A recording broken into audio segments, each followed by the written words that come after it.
हम्म. राम राम. जरा जोरात बोला. माझं नाव सत्यनारायण मंत्री. मी आयुर्वेदिकचं काम करतोय आणि मामाला पहिला काय त्रास होता आणि माझ्या औषधानं काय फरक पडला त्यांच्याच तोंडून विचारू. बरं, मला एक सांगा तुम्हाला काय त्रास होता पहिला? संडास म्हणजे पोट साफ होत नव्हतं, बरोबर आहे? गॅस धरत होतं, पोट गुबार होतं, संडास साफ होत नव्हती, बरोबर आहे? आणि किती दिवसांना त्रास होता? बरोबर आहे. 5-6 वर्षांना त्रास होता, म्हणजे थोडा मूळव्याधाचा पण, बरोबर आहे. बघा, काकांचा मूळव्याधाचा त्रास होता 5-6 वर्षानं, संडास साफ होत नव्हती, पोट गॅस धरायचं, गुप धरायचं, बरोबर आहे ना? बरोबर. आता माझं औषध देऊन 4 दिवस झाले. काय फरक वाटतं तुम्हाला? रक्त पडलं. हा, म्हणजे पोटा साफ व्हायला.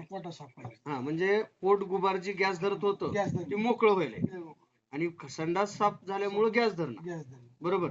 बरं, तुम्हाला 4 दिवसात माझ्या आयुर्वेदिकनं फरक पडलाय, बरोबर. पण पहिले विश्वास होता का तुम्हाला? नव्हता विश्वास. हं? आम्ही विश्वासाने घेतलं. विश्वास ठेवून घेतलं, पण असे लोक भरपूर दवाखाने करून परेशान आहेत, बरोबर आहे. विश्वास कुणावर बसत नव्हता. पण चला, आयुर्वेदिक काय घेऊन तर बघा. ह्या आयुर्वेदिकनं फरक पडला. तुम्ही अशा पेशंटना काय सांगू शकता? आयुर्वेदिकवर विश्वास ठेवून घ्यावं का नाही? विश्वास ठेवून घेऊ. कारण आयुर्वेदिक कधी जडीबुटी काम करेल आणि चमत्कार दाखवून सांगता येईल, जे तुम्हाला अनुभव आला. जडीबुटीची काम करते, कोणतंच काम करू शकता. मग आज